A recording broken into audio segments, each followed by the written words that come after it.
ഇന്ത്യയിലെ പല വിദ്യാർത്ഥികളുടെയും വലിയ സ്വപ്നമായിരുന്നു അമേരിക്കയിൽ പഠിക്കുക എന്നത്. ലോകോത്തര നിലവാരത്തിലുള്ള യൂണിവേഴ്സിറ്റികളിൽ പോകാനും നല്ല ജോലികൾ നേടാനും മെച്ചപ്പെട്ട ജീവിതം സ്വന്തമാക്കാനും അവർ സ്വപ്നം കണ്ടു. പല കുടുംബങ്ങളും തങ്ങളുടെ മക്കളെ പഠനത്തിന് അയക്കാൻ വേണ്ടി ഒരുപാട് കാലം പണം സ്വരുക്കൂട്ടിയിരുന്നു. ഇപ്പോൾ ഏകദേശം 3 ലക്ഷത്തിലധികം ഇന്ത്യൻ വിദ്യാർത്ഥികൾ US-ൽ ഉണ്ട്. എന്നാൽ ഈ അടുത്ത കാലത്തായി കാര്യങ്ങൾ കൂടുതൽ ബുദ്ധിമുട്ടിലായിരിക്കുകയാണ്. ട്രംപ് ഭരണകൂടത്തിൻ്റെ കാലത്ത് US-ലേക്ക് വരുന്ന ആളുകൾക്കുള്ള നിയമങ്ങൾ കൂടുതൽ കർശനമാക്കി. ഇത് ഇന്ത്യൻ വിദ്യാർത്ഥികൾക്ക് പല പ്രശ്നങ്ങളും ഉണ്ടാക്കുന്നുണ്ട്.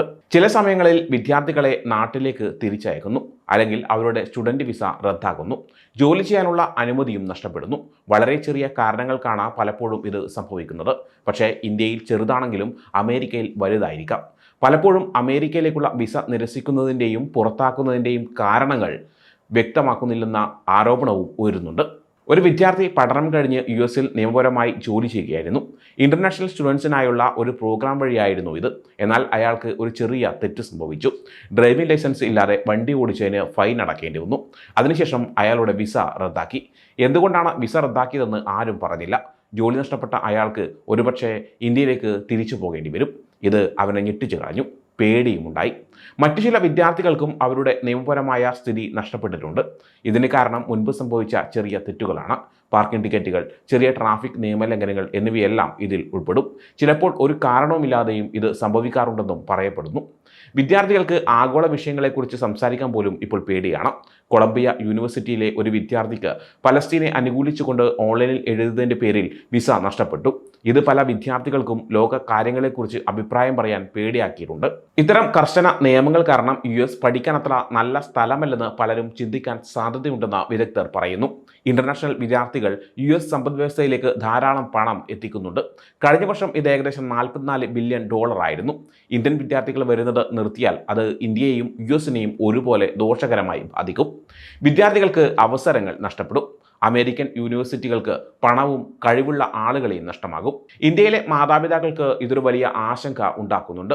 വിദ്യാർത്ഥികൾ എന്ത് ചെയ്യണമെന്നറിയാതെ പരസ്പരം സംസാരിക്കുന്നുണ്ട്.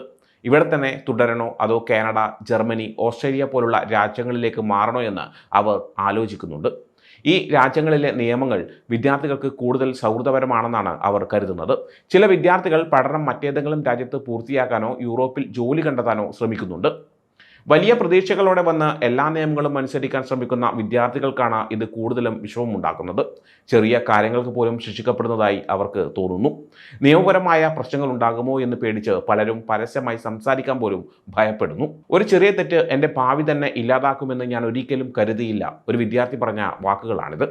അമേരിക്കയിൽ പഠിക്കാൻ ആഗ്രഹിക്കുന്ന ഇന്ത്യൻ കുടുംബങ്ങൾക്കും യുവജനങ്ങൾക്കും ഇത് ആശയക്കുഴപ്പവും ഭയവും നിറഞ്ഞ സമയമാണ്. US-ലെ ഇന്ത്യൻ വിദ്യാർത്ഥികളുടെ ഭാവി അനിശ്ചിതത്വത്തിലാണ്.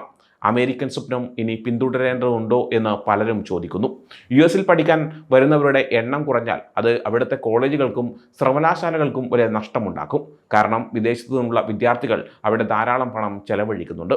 ഇത് US സാമ്പത്തിക രംഗത്ത് വലിയൊരു സഹായവുമാണ്. ഇന്ത്യയിൽ നിന്നുള്ള വിദ്യാർത്ഥികൾ കുറഞ്ഞാൽ US-ലെ പല സ്ഥാപനങ്ങളിലും പഠിപ്പിക്കുന്നവരുടെ എണ്ണവും കുറയും. പല കോഴ്സുകളും ഇല്ലാതാകും. ഇത് US-ന്റെ വിദ്യാഭ്യാസ നിലവാരത്തെയും ബാധിക്കും. അതുകൊണ്ട് ഈ പ്രശ്നം എത്രയും പെട്ടെന്ന് പരിഹരിക്കേണ്ടത് അത്യാവശ്യമാണ്. അല്ലെങ്കിൽ US-ലേക്കുള്ള വിദ്യാർത്ഥികളുടെ ഒഴുക്ക് കുറഞ്ഞുകൊണ്ടേയിരിക്കും.